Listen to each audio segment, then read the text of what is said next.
1절에서 11절까지만 읽어주십시오. 예. 1절에서 11절까지. 너희 중에 누가 다른 이와 더불어 다툼이 있는데 구태여 불의한 자들 앞에서 고발하고 성도 앞에서 하지 아니하느냐? 성도가 세상을 판단할 것을 너희가 알지 못하느냐? 세상도 너희에게 판단을 받겠거든 지극히 작은 일 판단하기를 감당하지 못하겠느냐? 우리가 천사를 판단할 것을 너희가 알지 못하느냐? 그러하거든 하물며 세상 일이랴. 그런즉 너희가 세상 사건이 있을 때 교회에서 병이 여김을 받은 자들을 세우느냐? 내가 너희를 부끄럽게 하여 이 말을 하노니 너희 가운데 그 형제 간의 일을 판단할 만한 지혜 있는 자가 이같이 하나도 없느냐? 형제가 형제와 더불어 고발할 뿐더러 믿지 아니하는 자들 앞에서 하느냐? 너희가 피차 고발함으로 너희 가운데 이미 뚜렷한 허물이 있나니 차라리 불의를 당하는 것이 낫지 아니하며 차라리 속는 것이 낫지 아니하냐? 너희는 불의를 행하고 속이는구나. 그는 너희 형제로다. 불의한 자가 하나님의 나라를 유업으로 받지 못할 줄을 알지 못하느냐? 미움을 받지 말라. 음행하는 자나 우상 숭배하는 자나 간음하는 자나 탐색하는 자나 남색하는 자나 도적이나 탐욕을 부리는 자나 술 취하는 자나 모욕하는 자나 속여 빼앗는 자들은 하나님의 나라를 유업으로 받지 못하리라. 너희 중에 이와 같은 자들이 있더니 주 예수 그리스도 이름과 우리 하나님의 성령 안에서 씻음과 거룩함과 의롭다 하심을 받았느니라. 네, 1절입니다. 너희 중에 누가 다른 이와 더불어 다툼이 있는데 구태여 불의한 자들 앞에서 고발하고 성도 앞에서 하지 아니하느냐? 그 교회 안에서 성도끼리 분쟁이 있었던 것 같습니다. 이게 어떤 분쟁인지는 성경에 구체적으로 나와 있지 않지만 사도 바울이 끝에 조금씩 언급한 것을 보고 유추하자면 속이고 불의를 행하고 그리고 탐욕을 부리고 모욕하고 하는 이런 일들을 조금씩 언급하는 걸로 봐서 이것이 이제 경제적인 부분하고 관련되어 있어서 서로 재판하고 한 거 아닌가. 조금 더 이제 확장하자면 자기 개인적인 이득 문제를 놓고 시시비비를 가리는 거죠. 성도 안에서. 고린도 지역은 이제 적지 않은 넓이를 가지고 있는 지역이고 하나님의 성령께서 되게 많이 함께 하셔서 사이즈나 규모가 적지 않았을 것 같거든요. 그 안에서 들어온 사람들이 이제 여기는 3년 1년 6개월 정도 사도 바울이 사역을 했다고 하니까 그 이후에 갔다 와서 아볼로가 왔다 하고 뭐 이렇게 한다 할지라도 10년 미만이겠죠. 몇 년 안 됐을 겁니다. 그러니까 우리가 생각할 때는 제 생각에는 미숙한 자들이 많이 있다. 미숙한 자들이. 그리고 예수 믿고 구원받았지만 아직도 성숙된 길로 가기에는 아직도 시간이 부족한 부분들이 많은 교회이기 때문에 여러 가지 문제가 있는데 그 중에 첫 번째가 경제적인 부분에 있어서 시시비비를 가리는 일이 성도들 사이에서 있었던 거죠. 성도들 사이에서 시시비비를 가리는 일이 있다는 것은 각 개인이 뭐가 제일 중요하다고 판단하느냐 하면 개인적인 재산, 이득, 그리고 개인이 취하고 있는 명예 문제가 엄청나게 중요한 거죠. 이 사람들에게. 그래서 바깥에서 그런 걸 분투하고 싸우던 습성들을 교회 내까지 가져와서 성도들 안에서 그런 걸 가지고 분쟁할 만큼 이게 내려지지 않은 거죠. 그래서 시시비비를 가려서 끝까지 무엇이 옳은지를 밝히려고 하는 여기에 에너지를 온전히 투자하고 있는 거죠. 손해보지 않겠다는, 명예도 손해보지 않고 그리고 경제적인 부분도 손해보지 않고.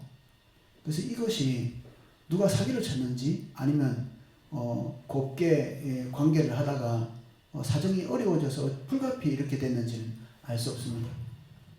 근데 여기에서 다툼이 일어났다는 것은 형제들 안에서 이런 것들이 누구 하나도 내려지지 않을 만큼 각 개인에게 이게 너무 중요한 거죠. 중요한 문제는 안 내려지죠. 안 내려집니다. 안 중요한 거는 그냥 슬렁슬렁 넘어가집니다. 이 고린도 교회 안에서 이 문제를 가지고 안에서 해결을 볼 수 없을 만큼 이것에 강력하게 집착해 있었다는 얘기죠. 이것은 만몬이 한 사람 한 사람을 강력하게 지배하고 있었다. 이렇게 볼 수 있습니다. 만몬, 돈의 신. 다른 것은 다 용서할 수 있는데 경제적인 부분에 있어서 후퇴할 수 있는 이런 여지들은 후퇴하지 못하는, 용서하지 못하는, 내리지 못하는.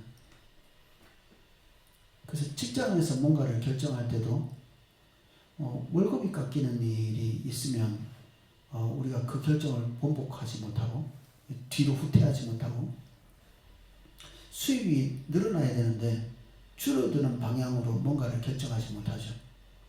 하나님께서 내게 원하시는 게 뭔지, 내가 한 달에 50만 원 가지고 살아갈 처지에 들어간다면 100만 원 가지고 살 수 있는 기회를 절대 안 놓치죠.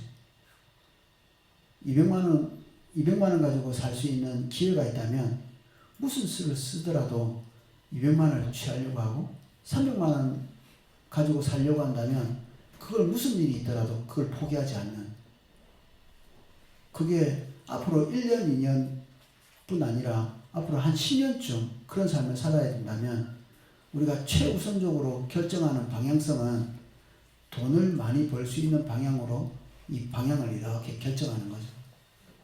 그러면 우리가 원하는 대로 되죠. 우리가 선택한 대로 됩니다.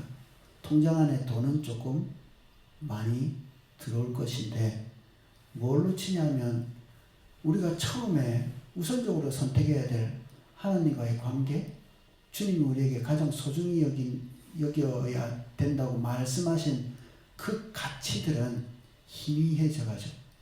맨 처음 중요한 것을 선택하고 나면 두 번째 것들은 여건이 되면 추구하고 여건이 되지 않으면 추구 못하는 겁니다.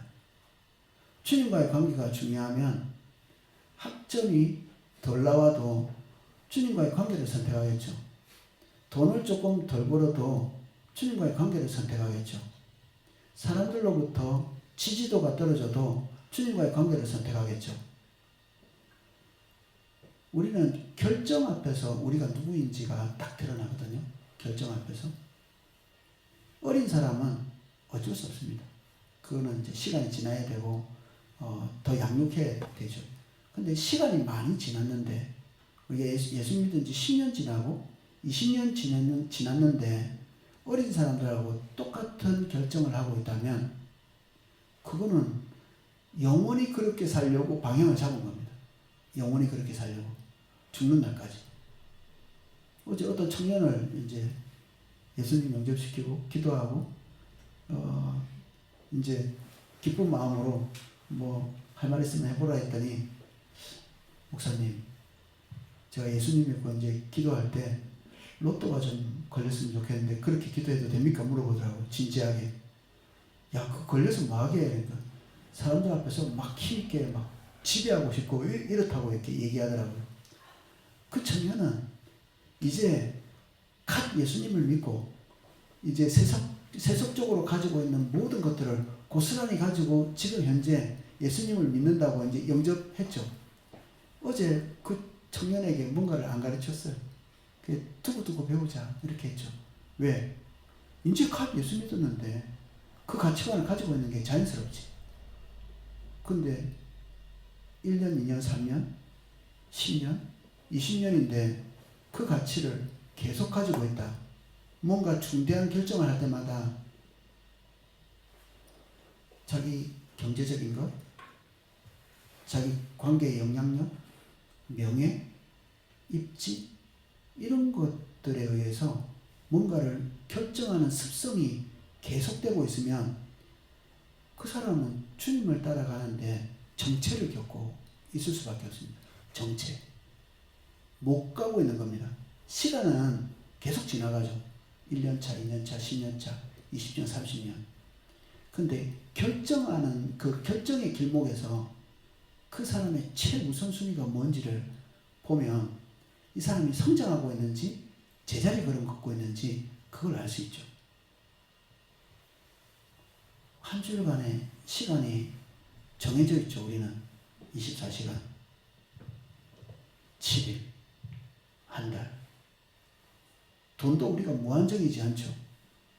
교회도 돈이 하나님으로부터 무한정 오지 않죠.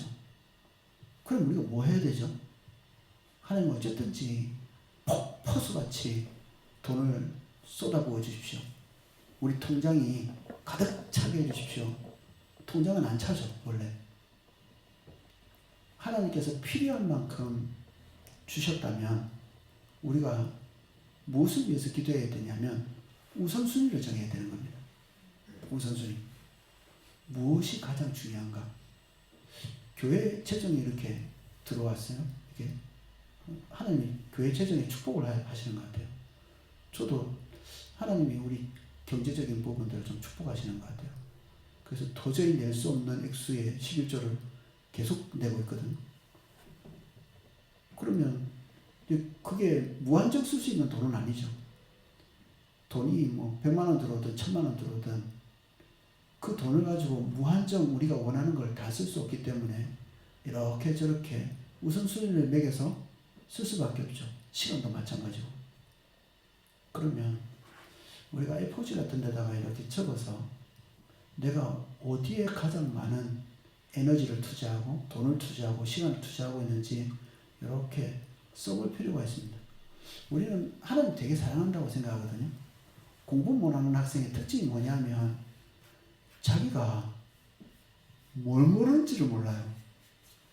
뭘 못하는지를 모릅니다. 그러니까 맨날 공부할 때 했던 것도 하고 했던 것도 하고 했던 것도 하고 하는 사람들은 공부를 못해요. 이미 알고 있는 거 또 공부해요. 모르는 거는 계속 제껴요. 그러니까 시험 치면 맨날 그 자리지, 제자리거든. 모르는 건 계속 틀리고 아는 거는 그냥 공부 안 해도 될 거를 계속 그냥 그렇게 성적을 받는 거죠. 그리스도인이 이 메타인지 자기를 보는 이 감각이 줄어들잖아요. 그러면 자기가 얼만큼 하고 있는지 이렇게 측정이 잘 안 됩니다. 그래서 그럭저럭 이렇게 우리 양심에 흔들리지 않을 정도의 이 수위를 가지고 쭉 계속 가는 거죠. 어떤 결단이 올 때마다 똑같은 패턴이 반복되는데 시간도 똑같은 패턴으로 사용하고 그리고 돈도 똑같은 패턴으로 사용하고 우리의 열정이나 건강도 똑같은 패턴으로 사용하고 있는데 우리가 뭔가 중대하게 점프를 해야 된다는 이런 개인적인 자각이 없다면 우리는 성장이 안 돼요. 은혜를 구할 수가 없거든요. 껑충 뛰어넘을 은혜가 필요한데 우리 힘으로는 안 되죠, 당연히. 근데 보면서부터 출발하거든요. 보는 것에서부터. 이거 고린도 교회에 여러 가지 문제가 있는데 이게 해결이 되지 않고 어느 정도 지속된 것 같거든요. 근데 이게 사도 바울한테 누군가가 가서 고자질을 했겠죠. 우리 교회가 사실은 지금 이런 문제들이 있습니다 하고 고자질을 이렇게 한 겁니다. 그들 스스로 그들이 볼 수 있는 여건이 안 되니까 누군가가 가서 사도 바울에게 말하고 사도 바울이 그 문제에 대해서 지적하는 거죠. 기분이 나쁘죠, 사실은. 우리가 뭘 못하고 어디에 분투해야 될지를 스스로 알고 가면 좋은데 이 고린도 교회가 그렇게 못했던 겁니다. 그래서 서로 아비다툼 할 때까지 그리고 시시비비를 가리는 것은 굉장히 수준이 낮은 일이거든요. 누구하고 옳고 그름을 가리는 사람은 수준이 되게 낮은 겁니다. 하나님의 섭리를 이해하고 약간의 불합리한 것이 있어도 그것을 중요도에 따라서 그냥 덮고 넘어갈 수 있는 사람이 성숙한 것인데 이 나중에 보면 이렇게 사절에 보면 세상 사건이라는 이런 단어를 씁니다. 세상 사건. 이게 2절 좀 읽어볼게요. 성도가 세상을 판단할 것을 너희가 알지 못하느냐? 세상도 너희에게 판단받거든 지극히 작은 일 판단하기를 감당하지 못하겠느냐? 이게 성도가 엄청나게 큰 일을 감당해야 될 존재라고 얘기하죠. 이게 천사를 판단하는 일로 얘기합니다. 우리가 천사를 판단하는 일은 다니엘에도 조금 나오고 그리고 예수님도 12보좌에 앉아서 세상을 심판하게 될 거다 이런 얘기를 하고 있거든요. 성도에게 맡겨진 권세, 능력이 사단도 심판하고 세상도 자로 재는 거죠. 근데 우리가 그런 하나님의 절대적 진리를 가지고 세상을 보고 분별을 할 수 있어야 되는데, 이 사람들은 지금 현재 자기가 처해 있는 사도 바울이 볼 때는 지극히 작은 일도 덮고 지나가지 못하고 해결하고 지나가지 못하는, 이거는 필히 자기 개인의 경제적인 문제, 명예의 문제, 관계의 문제겠죠. 사도 바울은 사람들이 목숨을 거는 이런 일들, 세상 사람들이 이거 목숨 걸잖아요. 다른 것들은 다 양보해도 돈 문제는 양보 못하죠. 형제들끼리 부모님 돌아가시면 사이 좋았던 사람이 갑자기 싸우죠. 돈 문제가 걸려 있어서. 평소에 사이 좋다가도 어떤 회사가 동업자가 있는데 뭔가 나눠야 될 때가 된다. 그러면 상원수가 되죠. 저도 형제끼리 이제 아버님 돌아가시고 나서 우리 아버님 뭐 재산을 많이 넘겨주지 않았는데 뭐 집 한 채 이제 낡은 거 이렇게 하나 있는데, 이 형제 3명 있는데 형제 안에서 약간 싸늘한 느낌이 이렇게 들더라고요. 이렇게 돈이 평소에 잘 만질 수 없는 액수죠. 이렇게 유산이라고 하는 걸. 그걸 가지고 이 형제들 안에 이 아기 다툼은 안 했습니다. 근데 이런저런 생각이 복잡한 그 아기 다툼을 할 수 있는 여지는 우리에게도 오는 것을 알겠더라고요. 그것을 어떻게 깨달았느냐? 내가 제일 조금 가져야지. 못 가지면 안 가져야지. 없다고 생각해야지. 가질 수 없다면 단념해야지. 저한테는 그게 제가 가지고 있는 가치 중에 제일 큰 가치가 아니었거든요. 제일 큰 가치가 아니었습니다. 직장 다닐 때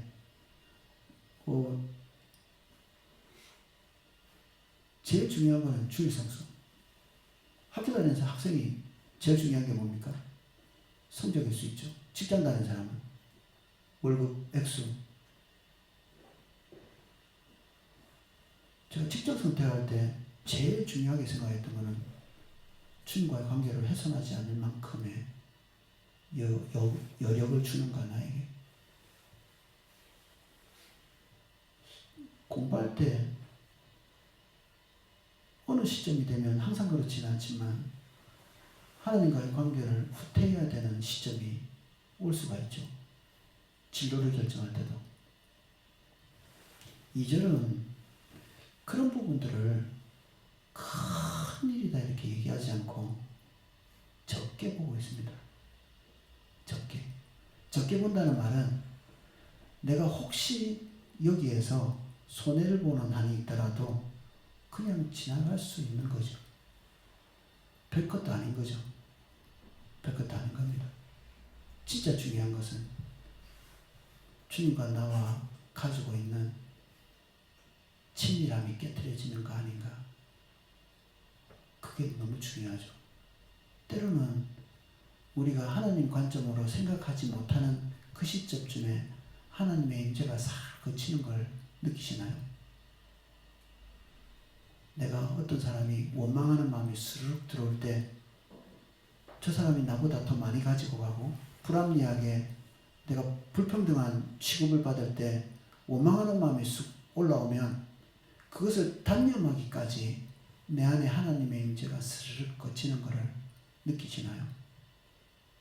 용서하기 전까지는 내 마음 안에서 언제든지 이 보복하고자 하는 마음이 불같이 확 일어나는. 어제 그 청년도 어떤 용서의 부분에 있어서 그 용서 못하는 그것 때문에 눈이 이렇게 불타올랐다가 꺼졌다가 불타올랐다가 꺼졌다가 불타올랐다가 꺼졌다 이렇게 하더라고요. 하나님이 원하시는 부분에 대해서 이렇게 굴복을 못할 때는 눈에서 풀이 나오는 것 같아요. 증오심 같은 것들. 용서를 배워본 적이 없잖아요. 우리하고 시시비비를 가려야 되는 사람하고 우리 사이에 우리가 단념과 포기를 하지 않고 손해보는 것에 대한 포기가 없으면 우리 안에서 계속해서 그 사람에 대한 분이 이렇게 꺼지지 않고 계속 올라오거든요. 그럼 그때마다 하나님의 임재가 꺼지죠. 사소한 것들 때문에 소중한 것이 계속 상실이 되는 겁니다. 후퇴가 되고. 그럴 때는 각오가 필요합니다. 각오. 때로는 우리 그리스도인들이 생명을 잃기도 하잖아요. 왜 생명을 잃죠? 생명은 소중한 것인데 그것보다 더 중요한 것을 잃지 않기 위해서 생명을 버리는 거죠. 생명이 안중해서 그런 게 아니라 깡패들이 죽는 거는 자기 생명이 안중해서 그렇습니다. 깡패들이 다른 사람 위협하고 막 칼로 찌르고 그러죠. 그거는 자기도 안중하고 상대방도 안중해서 그렇습니다. 근데 우리가 예를 들어서 생명을 초계같이 내버리는 거는 생명이 안중해서 그런 게 아니라 내세에 대한 확신과 오늘 생명보다 더 가치 있게 붙잡아야 될 게 있으니까 그걸 단념하는 거거든요. 돈 없이 뭐 우리가 살 수 있나요? 힘들죠. 불편하고. 우리가 구소유의 삶을 살고 이런 것들은 다 거의 대부분 거짓말이라고 볼 수 있습니다. 중요하지만 그보다 훨씬 더 중요한 가치가 우리 안에 있기 때문에 저울로 달 수도 없는 가치의 이 격차가 있기 때문에 어떤 부분에 있어서 분쟁이 있을 때 조용히 포기하고 후퇴하고 하나님의 임재를 붙드는 것에 집중해서 나올 수 있는 거죠. 거기서 여기 결국 부끄럽고 창피한 지점까지 가버립니다. 3절 4절 우리가 천사를 판단할 것을 너희가 알지 못하느냐? 그러하거든 하물며 세상 일이랴. 엄청나게 중요하고 위대한 일을 하나님께서 우리에게 맡기시고 우리는 그러한 존재인데 지금 현재 사사로운 이득 때문에 싸워서 포기나 단념을 하지 못하고 그런즉 너희가 세상 사건이 있을 때 교회에게 경히 여김을 받는 자들을 세우느냐. 세상의 법정에 갔다는 얘기입니다. 이 경히 여김을 받는다는 게 세상 법이 중요하지 않다는 게 아니고 우리가 가장 소중히 여겨야 될 것들을 포기하면서까지 사도 바울이 중요하지 않다고 생각하는 것들을 붙들려고 하는 사람들을 창피하게 만드는 거죠. 부끄럽게.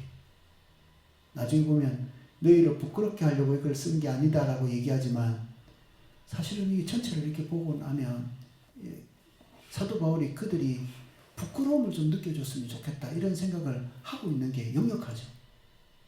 지금 이 사람들은 이득을 위해서 이게 부끄럽겠죠. 조금은 그들이 교회 안에서 가지고 있는 이 소중한 것들을 포기하면 안 된다는 걸 어느 정도 알겠죠.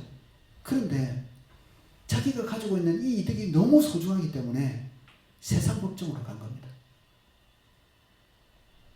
그리고 집사님 두 분이, 성도님 두 분이 같은 오이코스에서 또는 같은 교회 안에서 세상 법정에 가서 누가 더 이득이 있는가? 누가 더 많이 가져야 되는가? 그리고 빚을 꾼 사람은 빌려준 사람에게 어떤 얘기를 하고 또는 뭐 반대 얘기도 했겠죠. 이 사람이 신실하게 안 했습니다. 이 사람이 사기쳤습니다. 이 사람이 돈 안 갚았습니다. 나에게 손해를 끼쳤습니다. 믿지 않는 사람들에게 심판을 받는. 근데 교계 지도자 중에 얼마 전에 누가 이 담임 목사의 권리가 있느냐 이런 걸 가지고 또 세상 법정에 섰더라고요. 너무너무 부끄럽고 창피한 일인데 교회 안에서도 그런 일들이 일어나고 있나 봐요. 지도자들이 그러면 교회 전체가 그럴 가능성이 많죠. 지도자들이 그러면.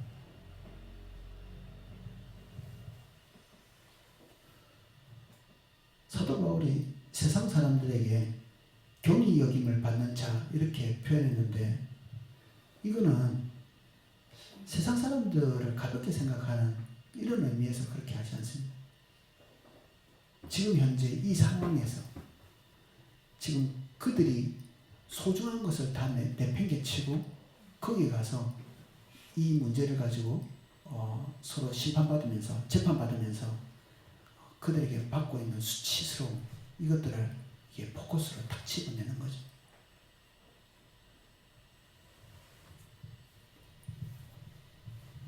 내가 너희를 부끄럽게 하려 하여 이 말을 하노니 너희 가운데 그 형제 간의 일을 판단할 만한 지혜 있는 자가 이같이 하나도 없느냐. 있었겠죠. 있었는데 말을 안 들었겠지. 당신 같으면 이렇게 하겠어? 뭐 이런 식의 포기를 배워본 적이 없는, 쟁취하는 거는 엄청나게 잘하는데 기도도 쟁취하는 기도는 엄청나게 잘합니다. 어떻게든 이루어내고야 말겠다는, 오르고야 말겠다, 발전하고 말겠다, 포기하고 후퇴하는 것들은 배워본 적이 없는 거죠. 기도의 내용도 계속 내려놓고 포기하고 단념하는 것, 이게 기도의 한 절반쯤 들어가야 되는 거거든요.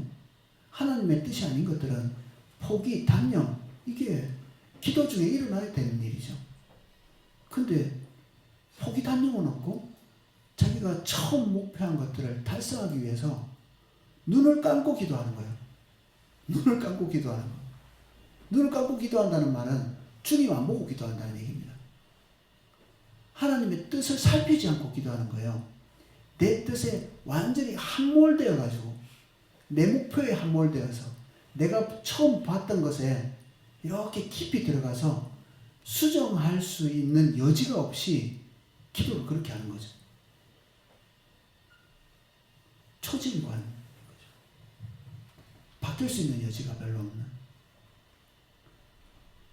한번 뜻을 정하면 끝까지 가고야만 하는, 그러면 하나님께서 우리의 삶에 개입해 들어오셔서 우리의 삶을 수정하기를 원하시는 부분이 있을 때 우리는 딱딱한 사람이 되는 거죠. 굉장히 딱딱한 사람.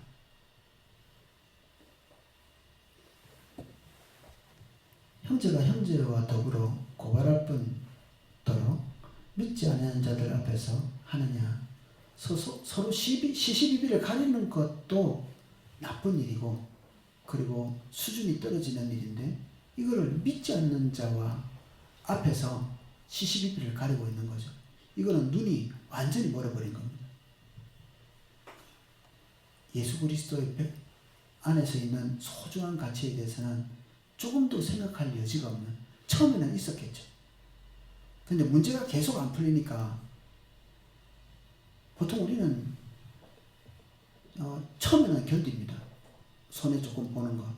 뭘 보고 이렇게 견디냐면 하나님이 어느 시점에 갚아주시겠지, 이런 거. 손해를 언제까지 견딜 수 있습니까? 우리 마음속에 바람이 없어지기 전까지 하나님께서 다시 회복시켜 줄 거라는 이런 기대가 있을 때까지 포기할 수 있죠. 근데 희망의 여지가 없을 때는 어때요? 이거 포기하고 나면 내가 다시는 회복할 수 없을 것 같다. 그러면 이제 포기를 못하는 겁니다.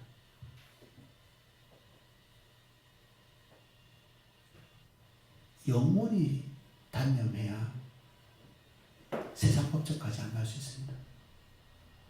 한두 마디 해가지고 이렇게 될 것 같았으면 세상 법정까지 안 갔죠.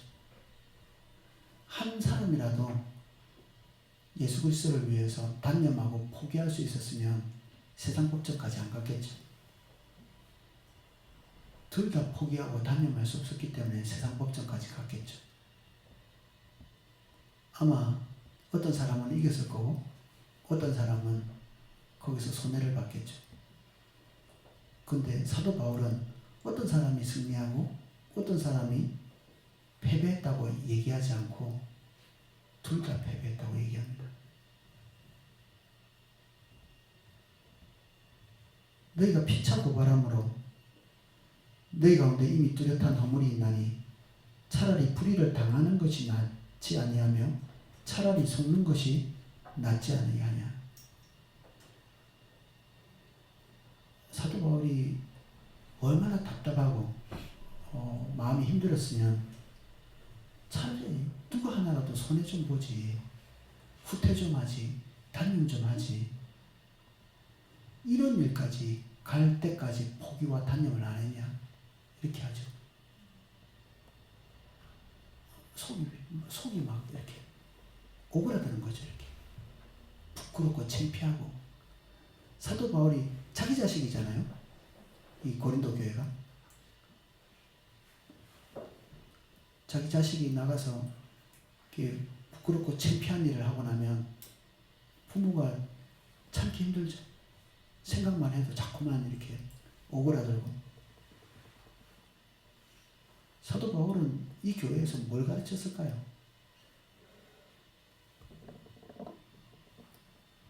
말할 수 없이 거룩하고 말할 수 없이 영광스럽고 말할 수 없이 고귀한 것들을 가르쳤겠죠. 고린도 교회 떠난 지 얼마 되지도 않았는데 이 사람들 마음속에 사도 바울이 말하고 있을 때는 가슴속 깊이 내려가 있다가 바울이 없고 어떤 환경이 되니까 그 저변에 있던 마음의 저변에 있던 것들이 이 사람들 전체를 이렇게 지배하는. 그래서 이 수치스러운 일들을 하는 데까지 가버립니다. 이게 어떻게 보면 심판이기도 하거든요. 음란 이야기를 할 때 성경은 이런 구절이 있더라고요. 음란하면 망하죠. 망합니다. 그런데 망할 자에게 음료를 보낸다는 얘기도 있거든요. 망할 자에게. 우리 중심 안에 아직은 드러나고 있지 않지만 잘 덮어놨지만 하나님께서 우리 중심 안에 있는 것들을 들추시기 위해서 결정하지 않으면 안 되는 순간에 딱 드시거든요. 결정하지 않으면 안 되는 순간. 이 묻어놓고 가만히 이렇게 쭉 갈 수 있으면 되는데 우리 각 개인의 고비고비마다 결정하지 않으면 안 되는 순간이 옵니다. 그래서 우리 마음에 이렇게 은밀하게 가지고 있던 것들을 계속 묻어 놓을 수가 없어요. 하나님이 그걸 흔들어서 뒤집어냅니다. 이렇게 어떤 사람을 통해서 환경을 통해서 뒤집어내요. 그러면 그때 우리 진짜 중심이 드러나죠. 여기 이 사람들 본인들이 가지고 있던 생각들이 십자가에서 죽지 않고 덮어져 있었던 겁니다. 꼭 눌러놓은 거죠. 덮어놓은 겁니다. 뭘로 덮죠? 뚜껑이 뭐죠? 성경 공부할 때 들은 거. 하나님 경험할 때 한 번씩 들은 거. 사도 바울로부터, 아볼로로부터, 베드로로부터, 주변에 있는 성도로부터 배운 지식들. 이게 뚜껑이 돼가지고 꾹 덮어 놓습니다. 근데 뚜껑 그렇게 덮어 놔가지고 우리가 평소 때는 쭉 갈 수 있거든요. 근데 하나님께서 그걸 그대로 내버려 두지 않습니다. 우리가 흙탕물도 가만히 내버려 두면 쑥 깔아앉아서 맑은 물처럼 이렇게 보여요. 위에 아무 일도 없으면. 근데 조금만 이렇게 가다 보면 툭툭 건드리시면서 우리가 구정물이 되는, 확 뒤집어지는, 성질날 때 분노하게 되는, 마음의 조바심을 가지게 되는, 두려워하게 되는, 그때 우리 자신을 보십시오. 평소 때는 우리 자신이 잘 안 보입니다. 괜찮은 것 같기 때문에 이렇게 신앙생활 잘하고 있는 것처럼 보이니까. 근데 여러분들의 감정이 있잖아요. 화날 때, 무서울 때, 외로울 때 어떤 결정을 하는지 한번 보십시오. 그때가 여러분의 진짜거든요. 왜 무서워하고 두려워하고 화내고 있는가? 그 원인을 이렇게 타고 들어가면 결국 여기서 우리가 보고 있는 명예 문제, 영향력 문제, 경제적인 문제, 이런 것들이죠. 그러면 그런 고통스러운 순간이 있을 때 우리는 뭘 기다리나요? 근본적으로 우리가 하나님 앞에서 꺾여져서 그 십자가에 못 박으면서 이렇게 그 순간을 넘어가야 되는데 그 상황이 끝나고 그 사람이 없어지고 그리고 외부적인 것들이 변해가지고 이런 것들이 정리되기를, 그러니까 흙탕물이 다시 시간이 지나서 가라앉아서 맑게 보일 때까지 산속에 들어가면 되죠. 그러면 사람 안 만나면 됩니다. 그리고 시간 지나면 다 해결되죠. 근데 그러면 제자리 걸음하는 겁니다. 하나님이 시간 지나면 저절로 괜찮아지는 것들을, 고통을 우리에게 일부러 막 주시나요? 하나님이 우리를 건드리시고 툭 치시고 그리고 우리의 삶이 도탄에 빠지는 것처럼 한번 휘저어지는 것은 우리의 자신을 보여주시는 거거든요. 그 순간은 우리가 껑충 뛰어오를 수 있고 우리 밑에 깔아앉아 있는 우리도 잘 알지 못했던 이 찌꺼기들을 해결할 수 있는 결정적인 순간인데 그 순간을 캐치를 못하면 앞으로 언제 다시 이 순간이 다시 올지 모릅니다. 우리 많이 배운 조교라는 사람들 있잖아요. 우리 인생의 조교. 어떤 사람만 보면 마음이 괴로운, 그리고 어떤 사람은 어떤 상황만 들어가면 힘든, 그것이 우리에게 찾아오고 있다. 반복적으로. 그러면 찾아왔을 때 안 보고 이렇게 등을 돌리고 있는 게 아니라 고개를 딱 쳐다보고 그 환경을 쳐다보고 그 상황을 쳐다보고 딱 직면해야 됩니다. 자기 자신에 대해서 좀 잔혹할 필요가 있어요. 자기 자신에 대해서 스스로 위로하고 그냥 이렇게 덮어놓고 딴 생각하면서 그 어려운 시간을 지나가는 게 아니라 직면하고 쳐다보면서 해결을 하고 지나가야 되는 거죠. 사실은 주변에서 많이 이렇게 지적했을 겁니다. 이 사람들에게. 하고 안 되니까 지금 에베소 교회까지 찾아가서 이 교회의 상황을 얘기를 했겠죠. 고집부리고 있기 때문에.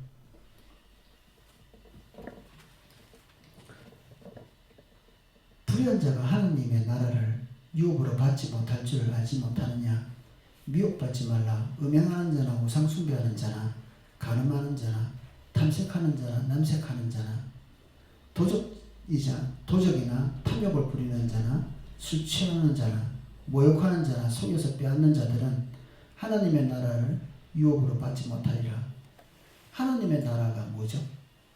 하나님의 통치죠. 그분이 우리의 삶에 오셔서 통치하기를 기대하고 바라시죠. 보통 하나님의 능력이 임하시기를 간곡히 바라는 분들은 어떤 행동을 하나요? 기도 많이 하죠. 옛날에는 부흥에 많이 쫓아다녔습니다. 그리고 좀 신령한 사람들에게 찾아가서 기도도 받고, 그리고 은혜가 있다는 집단이라고 해서 좀 그런데 교회나 기도원 같은 데 많이 찾아다녔죠. 신령해지려고. 근데 그 방법 별로 안 좋습니다. 더 좋은 방법은 하나님이 나에게 직면해 오실 때 우리가 십자가에 못 박히는 겁니다. 죽는 겁니다. 그냥 주님이 원하시는 대로 해드리는 겁니다. 가장 소중한 것을 위해서 그 당시에 십자가에서 죽어야 될 부분들을 살리지 않고 깨끗이 죽게 하는 겁니다. 그래서 하나님의 아들을 믿는 믿음 안에서 산다는 것은 내가 간절히 바라는 것에 대한 단념, 포기. 그래서 주님이 기대하시는 것들을 하기 위해서 우리의 단념은 필수적입니다. 내 것도 잡고 주님 것도 잡고 못 갑니다. 둘 다 잡는 사람은 결국 갈림길에 서게 됩니다. 어느 시점에 차든지 덮든지 그런 식으로는 못 가는 거예요. 어느 시점쯤에 가면 내가 차가울 건가 더울 건가를 결정해야 될 때가 옵니다. 그때는 무서운 일이 벌어지죠. 아주 차가워지거나 뜨거워지거나 계속 미지근하면서 갈 수는 없게 되어버리죠.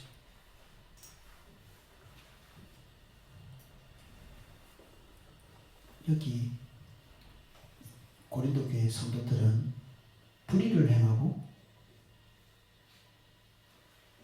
우상숭배를 하고 간음도 하고 탐색도 하고 심지어 남색도 도적질도 하고 탐욕도 하고 술 취하고 모욕을 하지만 종교적인 행위를 조금 더 많이 해서 커버를 할 수 있다고 생각한 것 같습니다. 영지주의 영향력을 받았다고 얘기했잖아요. 세상 사람들, 그때 당시에 고린도 교회 주변에 있는 사람들은 영적인 것이 너무나 고귀하기 때문에 육신적인 것이 영향을 미치지 못한다고 생각했죠.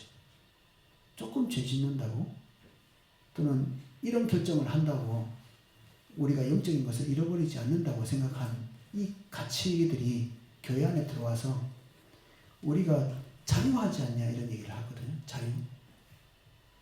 진짜 자유한 상태인가 이 사람들이? 이런 것들을 조금 한다손 치더라도 내가 하나님과의 관계를 가지고 있는 것이 훼손되지 않을 거라고 생각하는 거죠. 실제로는 주님과의 관계가 뭔지도 잘 모르는 존재죠.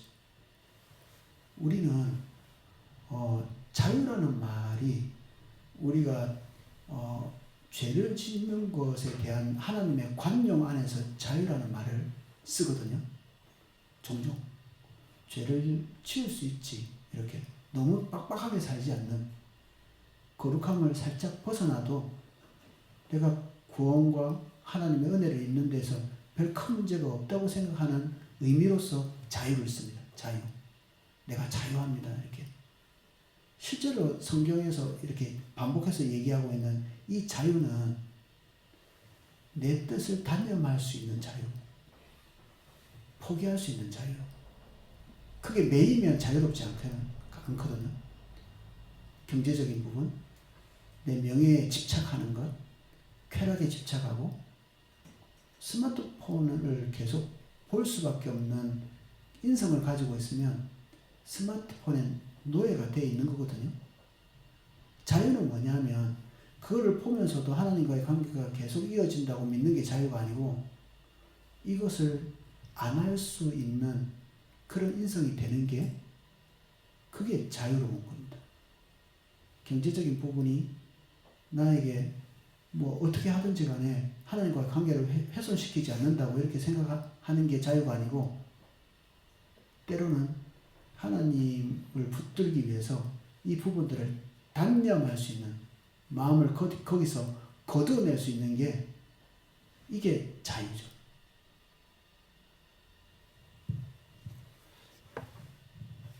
그래서 이 사람들이 고린도 교회의 성도들이 자유에 대해서 올바른 인식을 갖지 못했기 때문에 그들은 하나님 앞에서 거룩하지 않은 것을 선택하면서 자유를 누리노라 이렇게 고백하고 있는 거죠. 그래서 사도 바울이 변할 수 없을 것 같아서 긴급하게 편지도 보내고 그들의 삶을 지적하고 한 거죠.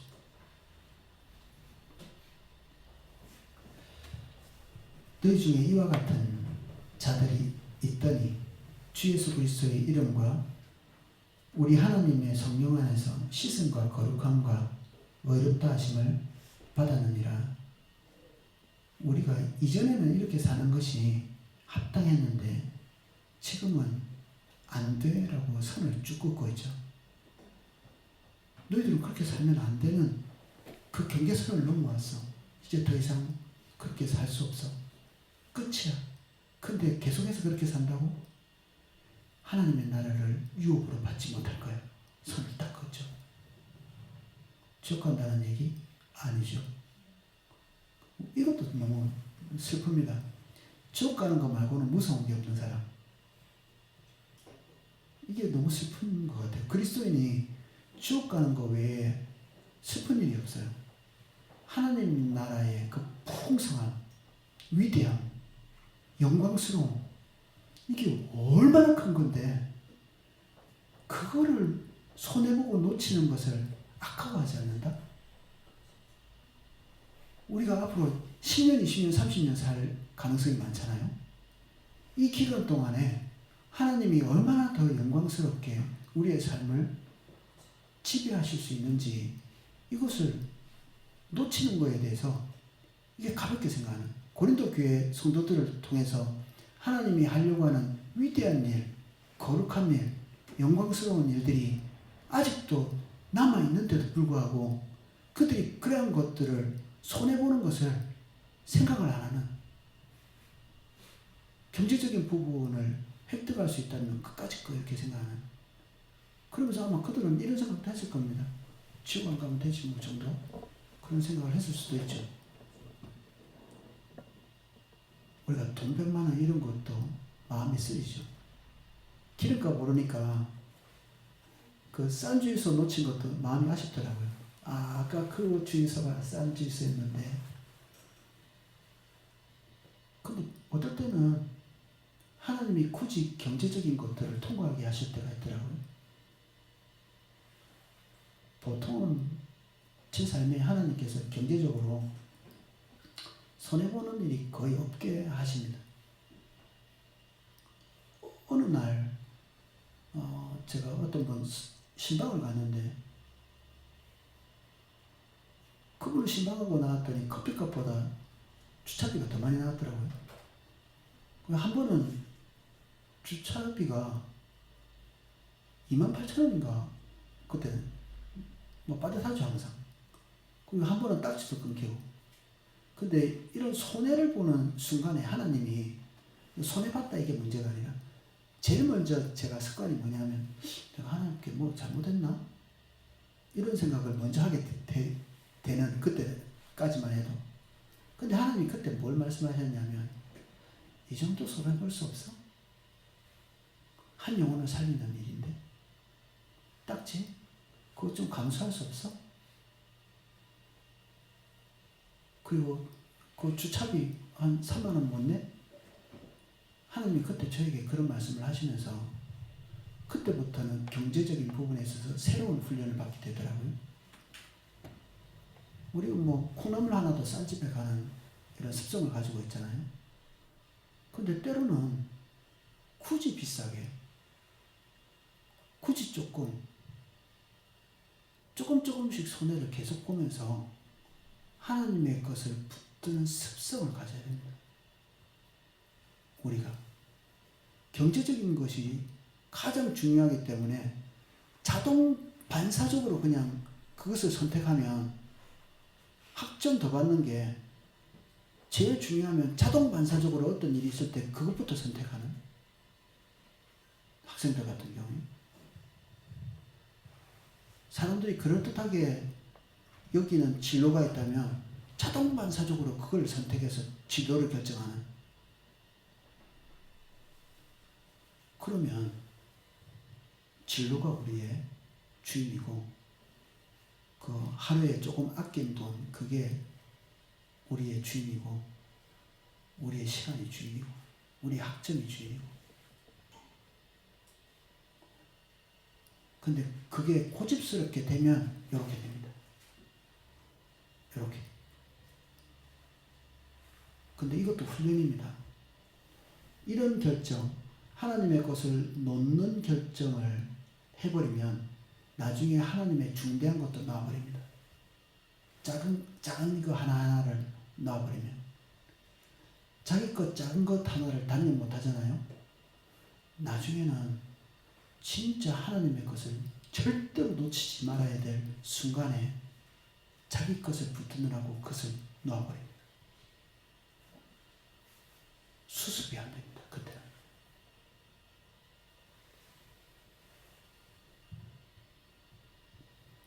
무서워야 될 필요가 있죠. 두려움을 가져야 됩니다. 그래서 자기 성찰을 좀 할 필요가 있습니다. 메타인지 공부하는 학생이 자기가 뭘 알고 있고 뭘 모르는지를 파악하는 이게 메타인지거든요. 자기를 쳐다보는 거,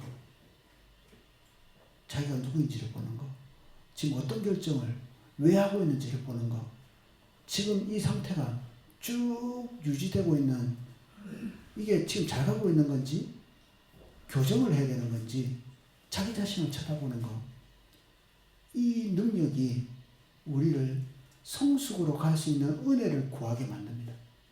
우리가 몸부림친다고 성숙은 안 되거든요. 우리를 보고 주님께 기도하고 그 은혜가 임할 때 우리가 성숙의 길로 갈 수 있죠. 고린도 교회는 지금 그게 필요합니다. 당연히 우리에게도 그게 필요하죠. 오늘 여기까지 하겠습니다. 예. 잠깐 주님께 초점 맞추고 기도하는 시간 가지겠습니다.